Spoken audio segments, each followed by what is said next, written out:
The stars looked different that morning when Jake Morrison stepped onto the bridge of the UNS Liberty. He had been a commander for 12 years and fought in 3 major conflicts across the solar system, but nothing had prepared him for what was coming. The communication officer, Amy Rodriguez, turned from her station with a pale face and handed him a data pad that would change everything humans thought they knew about their place in the universe. The message was simple and direct.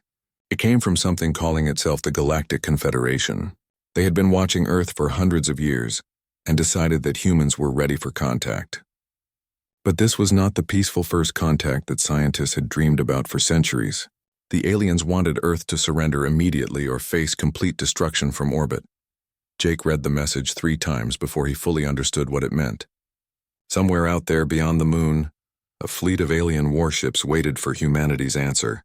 They had given Earth exactly 24 hours to decide between submission and annihilation. The choice seemed obvious to any reasonable person, but Jake Morrison had never been accused of being entirely reasonable. He walked to the main view screen and stared out at the darkness between stars. His ship was one of 8 vessels that made up humanity's newest defense fleet. They had been built to protect Earth from asteroids and space pirates, not to fight an advanced alien civilization. The Liberty carried experimental weapons that had never been tested in real combat, and a crew of 200 volunteers who had signed up to explore space, not to save their entire species. Amy Rodriguez brought him another report from the monitoring stations on Luna. The alien fleet consisted of 12 large ships that appeared to be destroyers, and 1 massive vessel that could only be described as a planet killer. Earth's deep space telescopes could barely make out their shapes, but what they saw was terrifying. The ships moved with perfect formation and radiated energy signatures that were completely beyond human understanding. Dr. Lisa Grant called from the research station orbiting Mars. She had been monitoring alien communications for the past 6 hours and discovered something that made the situation even worse. 17 different alien species were watching this first meeting between humans and the Confederation. They were treating it like entertainment and betting on how long humanity would survive once the shooting started. Captain Ben Carter arrived on the bridge with Lieutenant Tony Martinez and Colonel Kate Phillips. They had been called from their posts on other ships in the fleet to help plan humanity's response. Ben commanded the UNS Enterprise, while Tony served as chief engineer on the research vessel UNS Discovery. Kate ran the atmospheric defense grid that protected Earth from incoming threats. The 5 officers gathered around the tactical display and studied what little information they had about the alien fleet. The ships appeared to use some kind of energy shielding that could deflect most known weapons. Their hulls were made from materials that human sensors could not identify. The largest ship was over 3 kilometers long and carried enough firepower to destroy a small moon. Jake looked at his officers and knew they were thinking the same thing he was. Humanity stood no chance in a direct fight against this alien fleet. Earth's entire space navy consisted of 8 ships that had been designed for peaceful exploration and system defense. The aliens had technology that was centuries ahead of anything humans had ever imagined. But Jake Morrison had learned something important during his years fighting in the outer colonies. The side with better technology did not always win. Sometimes the side that refused to give up and fought with everything they had could surprise everyone, including themselves. He had seen desperate human soldiers defeat superior enemies by using tactics that no sane person would ever attempt. Amy Rodriguez reported that the alien fleet was moving closer to Earth. They had crossed the orbit of Luna and were heading toward the home planet at a steady pace. Their formation never wavered, and their energy signatures remained constant. They moved like machines that had done this same thing hundreds of times before. Dr. Grant sent another update from her monitoring station. She had managed to decode part of the alien communications and learned that the Confederation considered humans to be a primitive species that posed no real threat to galactic civilization. They expected the conquest of Earth to take less than 6 hours and planned to use human survivors as workers in their mining operations. Jake made his decision. He activated the fleet-wide communication system and spoke to every human ship in the defense force. His voice was calm and steady as he explained the situation to the 800 men and women who would have to fight an impossible battle. He told them about the alien ultimatum in the fleet that was approaching Earth. He explained that they could surrender and hope for mercy, or they could fight and probably die defending their home world. The response came back immediately from every ship in the fleet. Not one captain voted to surrender.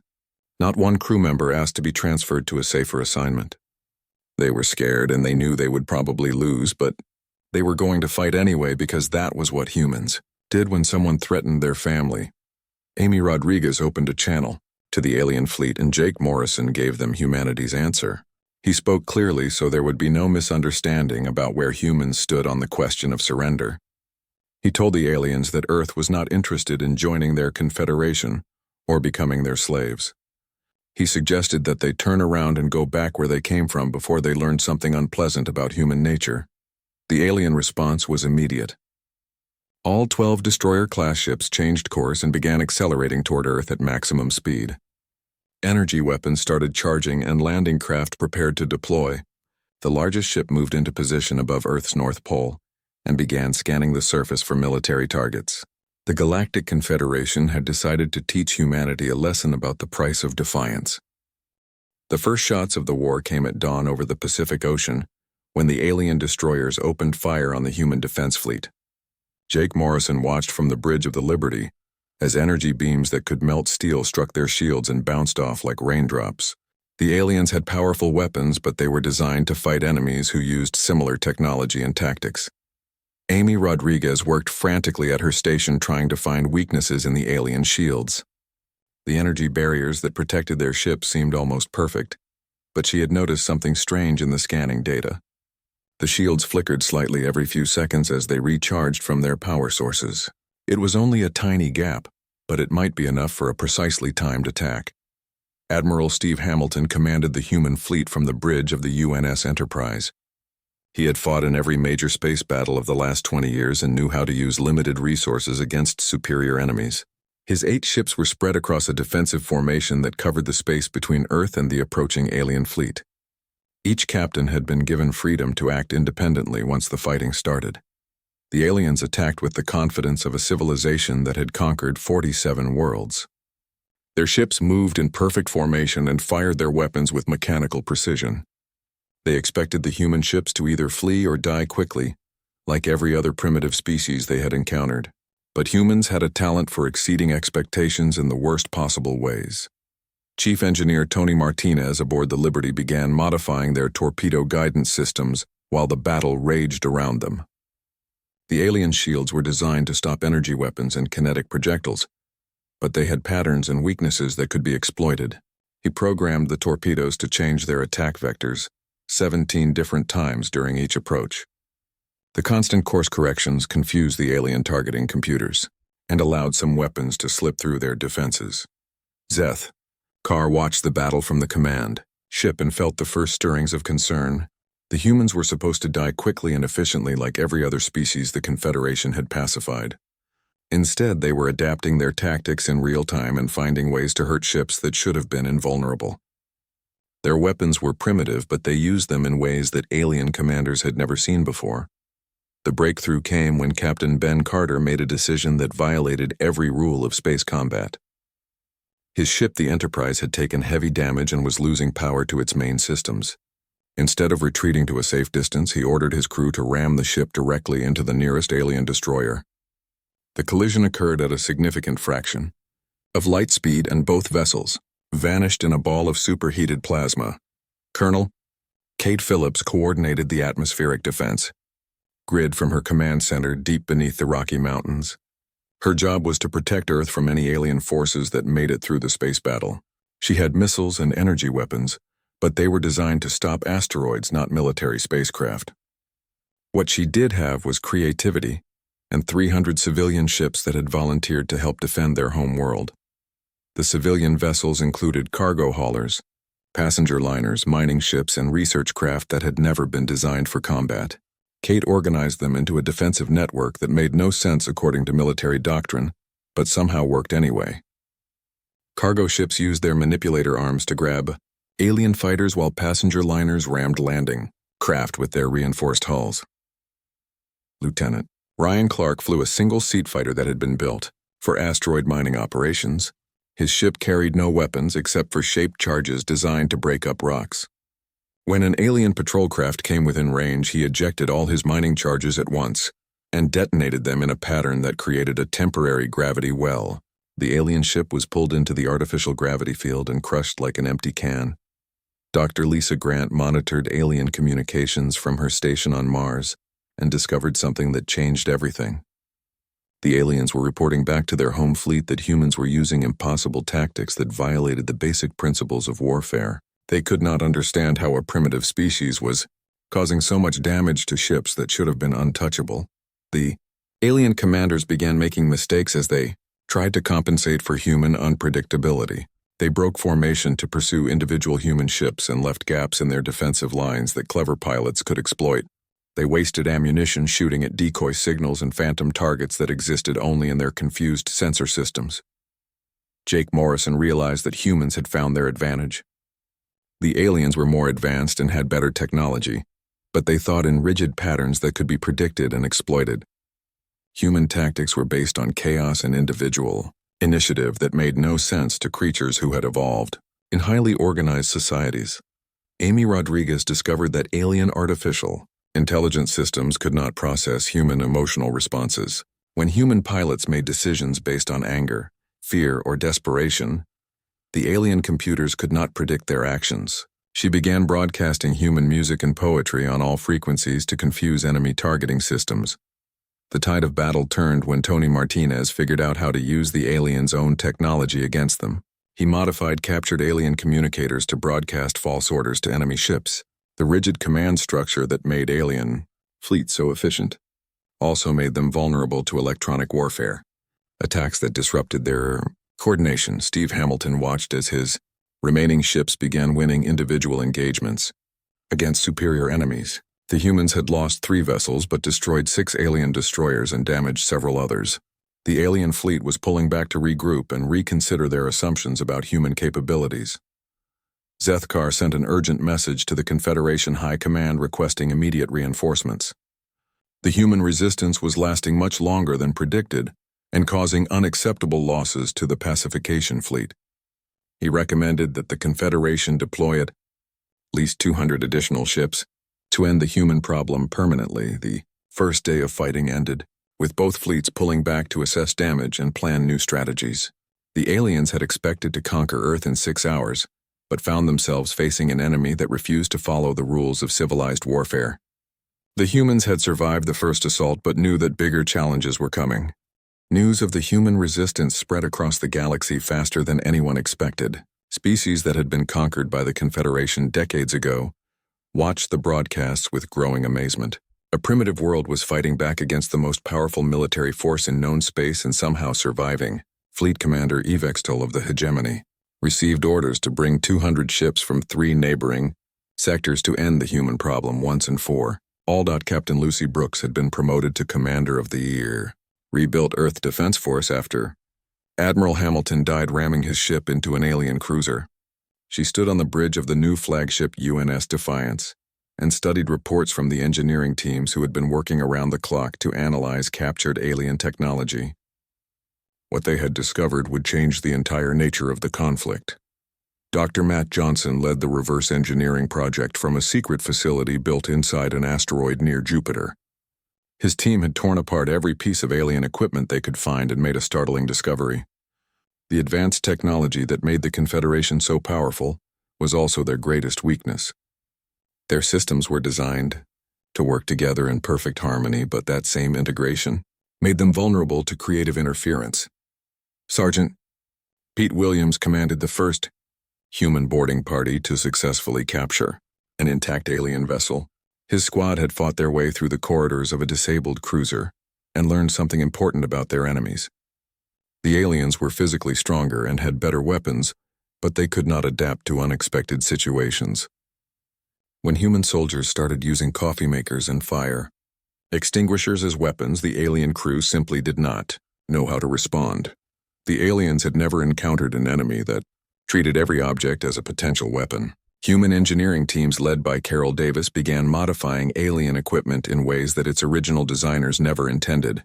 They turned defensive shields into offensive, weapons and converted communication arrays into electronic warfare platforms that could jam enemy sensors from light years away. Major Dan Foster made the observation that changed human military doctrine completely. He realized that humans did not just fight to win individual battles. They fought to understand their enemies completely, and then use that knowledge to win the war. Every engagement became a learning experience where human forces gathered intelligence and adapted their tactics faster than alien command structures could compensate. The second alien fleet arrived 3 months after the first battle and found a completely different enemy waiting for them. The humans had studied alien technology and tactics until they understood them better than the aliens understood themselves. Human ships now carried modified weapons that could penetrate energy shields and electronic warfare systems that could turn alien artificial intelligence against its own operators. Evextal deployed his 200 ships in a standard Confederation battle formation that had been used successfully for over 1,000 years. The massive fleet moved toward Earth with the overwhelming firepower needed to destroy any planetary defense system ever encountered. But the humans were no longer defending in any way that made sense according to established military doctrine. General Frank Robinson had completely transformed Earth's military strategy during the 3 months between alien attacks. Human forces no longer fought like any known species in the galaxy. They combined individual creativity with collective coordination in ways that seemed to violate the basic principles of organized warfare. When the alien reinforcements arrived expecting to face the same primitive humans they had studied, they found an entirely evolved enemy. Lieutenant Commander Helen Young pioneered the psychological warfare tactics that broke the alien advance before it really began. Her broadcast did not just demoralize enemy crews but actually confused alien artificial intelligence systems that could not process human concepts like sacrifice for abstract ideals. The alien computers were programmed to understand logical behavior, but humans frequently acted in ways that made no logical sense. The confusion started when human ships began using their own destroyed vessels as kinetic weapons. Instead of trying to save damaged ships, the humans accelerated them to relativistic speeds and rammed them into alien formations. The tactic violated every principle of resource conservation but proved devastatingly effective against enemies who could not predict such wasteful behavior.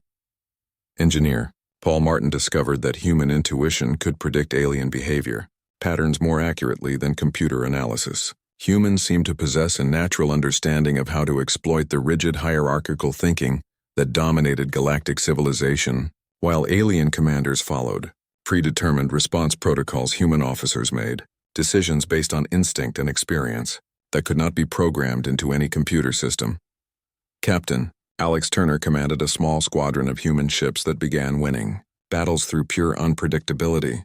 His tactics changed constantly and followed no established pattern that alien strategists could identify. No alien commander could anticipate what Turner would do next because Turner himself often did not know until the moment demanded action. The breakthrough came when humans realized they could use alien perfectionism against them. The Confederation had conquered the galaxy by developing superior technology and using it with mechanical precision. But their reliance on perfect coordination made them vulnerable to chaos and creative destruction. Human forces began deliberately creating confusion on the battlefield to disrupt alien command and control systems.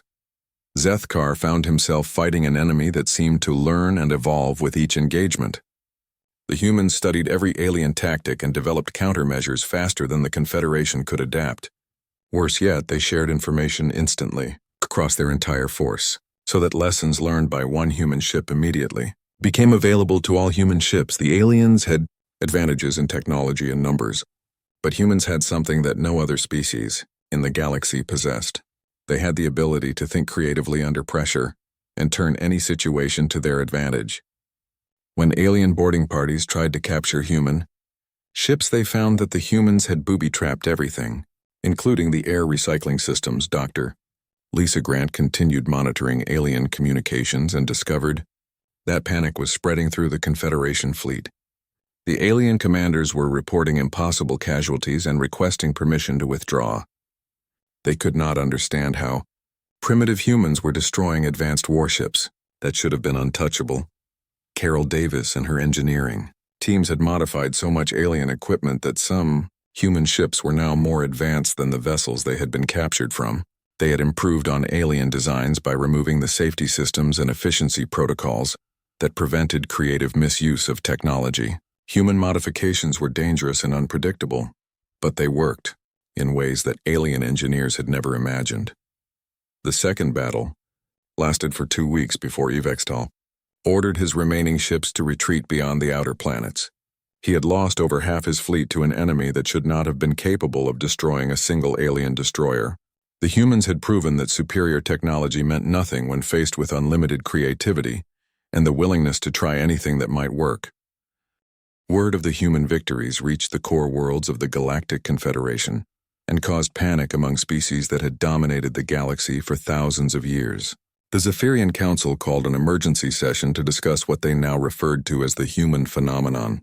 Ambassador Nixara was dispatched to Earth with instructions to observe these impossible humans and determine if they posed a threat to galactic stability. General Frank Robinson stood in the command center deep beneath the Colorado Mountains and studied intelligence reports from across human space. The war had changed from a desperate defense of Earth into something much larger and more dangerous. Human tactics and technology were spreading to other species who had suffered under Confederation rule.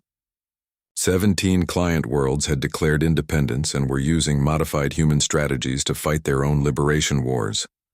Lieutenant Commander Helen Young had established the Psychological Operations Division and was broadcasting human concepts across the galaxy on every available frequency.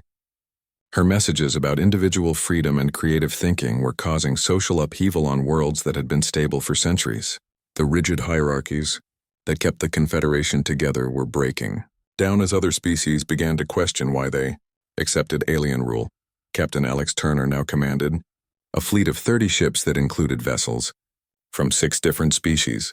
The Rigelian Republic had sent destroyers crewed by refugees who had escaped Confederation labor camps. The Centauri Collective had contributed their best pilots and engineers. Even some Vrelon officers had defected when they realized that humans offered something the Confederation never could: the chance to think and act as individuals. Dr. Matt Johnson's research teams had made discoveries that revolutionized galactic science. Human creativity had led to breakthroughs in faster-than-light travel, energy generation, and artificial intelligence that were decades ahead of anything the Confederation had achieved. But the most important discovery was that other species could learn to think like humans if they were willing to abandon the mental conditioning that kept them obedient to authority. Engineer Paul Martin worked with alien defectors to create hybrid technologies that combined human innovation with advanced galactic knowledge. The results were weapons and defensive systems that neither humans nor aliens could have developed alone. A Zephyrian crystal matrix powered by human fusion technology created shields that could deflect any known energy weapon. Rigelian gravity manipulators controlled by human artificial intelligence created impossible tactical advantages. Major Dan Foster had been promoted to head of military intelligence and was coordinating with resistance movements across 3 sectors of the galaxy. The information he gathered painted a picture of an empire in collapse. The Confederation was fighting independence, movements on dozens of worlds while trying to maintain control over client species who no longer feared their advanced technology. Nixara arrived at Earth aboard a diplomatic vessel protected by Zephyrian neutrality agreements. She came expecting to find a primitive world that had gotten lucky in a few battles against inferior Confederation forces. Instead, she discovered a civilization that had evolved beyond anything she thought possible. Humans had not just learned to fight the Confederation, but had created entirely new ways of thinking about technology, society, and individual consciousness. The Zephyrian ambassador met with Lucy Brooks aboard the UNS Defiance and tried to understand how humans had achieved so much in such a short time. Lucy explained that humans had always possessed the ability to adapt and create, but the war had forced them to use those abilities in ways they never imagined. Fighting for survival had awakened something in human nature that had been dormant since they first left their homeworld. Captain Ben Carter had survived his ramming attack and was now commanding a mixed squadron of human and alien vessels. His crew included former Confederation soldiers who had been amazed by human tactics and wanted to learn how to think creatively. The aliens were excellent at following orders and using technology efficiently, but they struggled with making independent decisions under pressure. Carol Davis led engineering teams that included the best technical minds from a dozen different species. Working together, they had created weapons that could disable Confederation dreadnoughts and defensive systems that made human worlds nearly invulnerable to attack. But more importantly, they had developed teaching methods that could help any species learn to innovate and adapt like humans. The cascade effect was spreading faster than anyone had predicted. Reports reached Earth of Confederation forces surrendering rather than fighting enemies who used human tactics. Some alien commanders had tried to copy human strategies but failed because they did not understand the underlying philosophy that made human innovation possible. You could not teach someone to be creative by giving them a list of rules to follow. Sergeant Pete Williams now led special forces teams that included volunteers from 8 different species. His soldiers had learned that the key to human success was not any particular weapon or tactic, but the willingness to try anything that might work. When conventional approaches failed, humans simply invented new approaches based on whatever resources were available. Dr. Lisa Grant had established a galactic communication network that connected resistance movements across dozens of worlds. Her broadcasts carried not just military intelligence but also human art, music, and literature that inspired other species to explore their own creative potential. The Confederation had kept their subjects focused on efficiency and obedience, but humans showed them that there were other ways to live out. The turning point came when the hegemony, Third Fleet, mutinied rather than attack a human colony world. The alien officers had been exposed to human ideas about individual rights and personal freedom. They could no longer justify fighting to preserve a system that treated them as expendable resources. Instead, they joined the growing alliance of free worlds that looked to humanity for leadership and inspiration. Evextal found himself commanding a fleet that was falling apart from within. His own officers were questioning orders and suggesting alternative strategies based on human tactical manuals. The rigid command structure that had made Confederation forces so effective was breaking down as individual. Soldiers began thinking for themselves instead of simply following predetermined protocols. The war was no longer about whether humans could survive against superior technology. It had become a conflict between 2 completely different ways of understanding consciousness and civilization. The Confederation represented order, efficiency, and the subordination of individual will to collective authority. Humanity represented chaos, creativity, and the belief that every thinking being had the right to determine their own destiny. Zeth Carr transmitted his final report to the Confederation High Command and recommended immediate negotiations with the human government.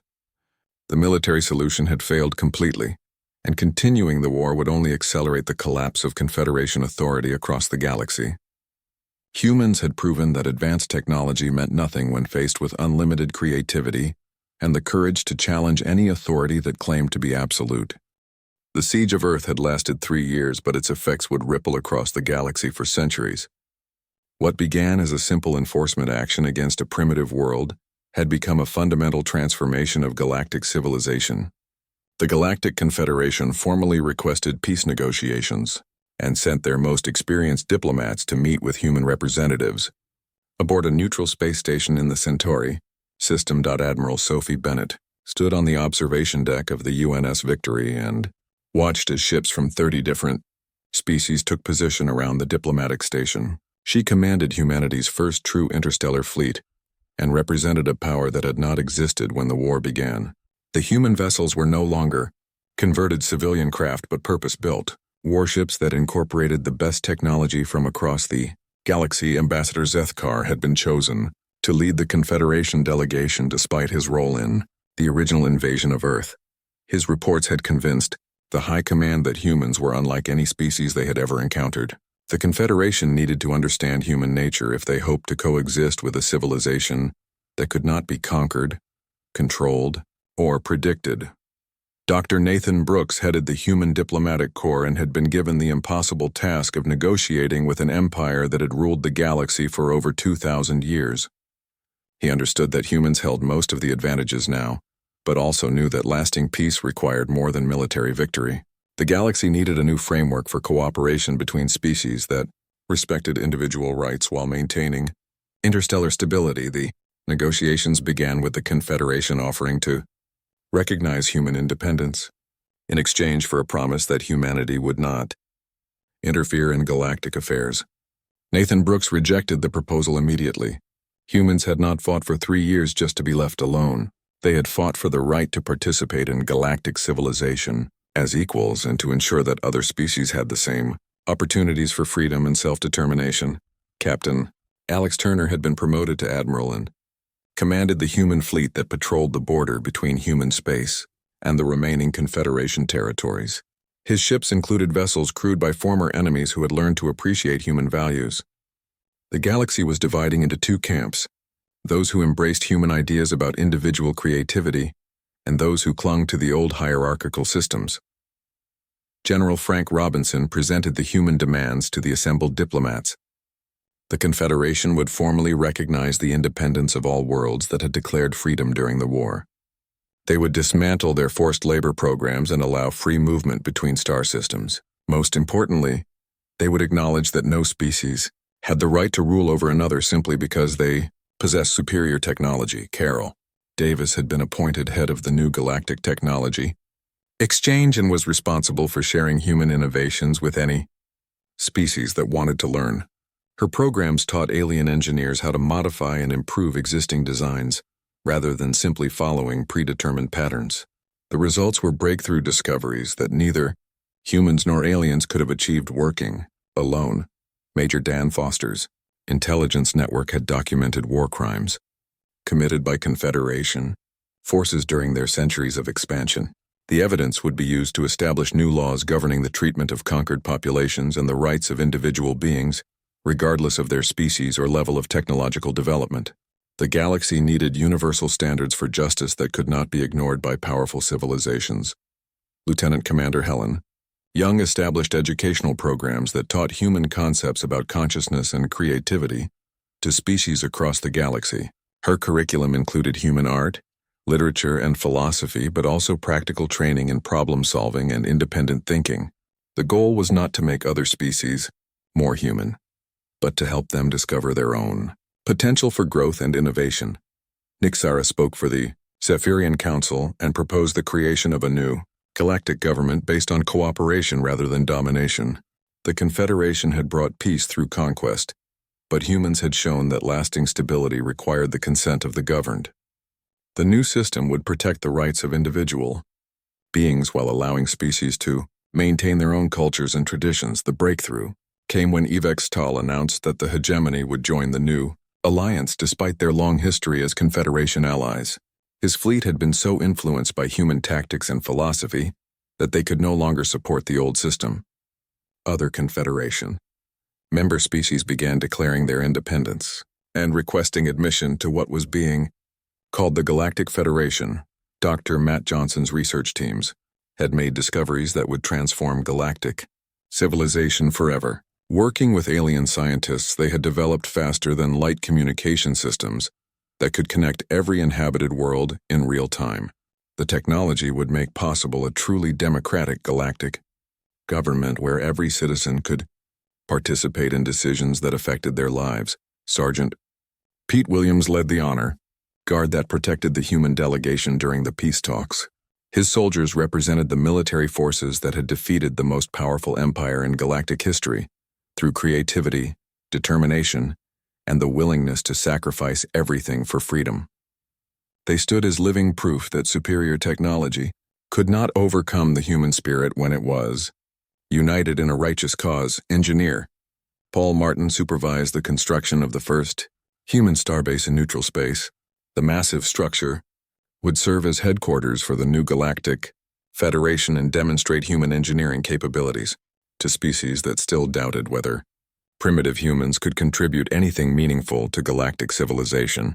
The station incorporated design elements from dozens of different cultures and served as a symbol of cooperation between equals. Ambassador Zethkar signed the peace treaty on behalf of the Confederation and formally recognized humanity as an equal partner in galactic affairs. His final report stated that humans did not simply wage war or negotiate peace. They transformed every situation they encountered by refusing to accept limitations on what was possible. In watching humans rise in battle, he had witnessed the birth of a new galactic order based on freedom rather than fear. Dr. Lisa Grant established the Galactic Communication Network that connected resistance movements, scientific institutions, and cultural organizations across hundreds of worlds. Her broadcasts carried human ideas about individual rights and creative expression to species that had never been allowed to think for themselves. The network became the foundation for a truly galactic civilization where knowledge and innovation could flow freely between star systems. The ceremony concluding the peace negotiations took place aboard the UNS Defiance with representatives from over 50 different species in attendance. Captain Lucy Brooks welcomed former enemies as new allies and promised that humanity would use its influence to protect the rights of all thinking beings. The galaxy would belong not to the strongest or most advanced species, but to those brave enough to defend the freedom of others. Nathan Brooks stood at the center of the diplomatic station and watched as ships from across the galaxy departed to carry news of the peace treaty to their homeworlds. The war was over, but the real work was just beginning. Humanity had proven that any species could overcome seemingly impossible odds if they refused to surrender their dreams of freedom and self-determination. The galaxy had learned that the future belonged to those who dared to imagine something better than what had come before.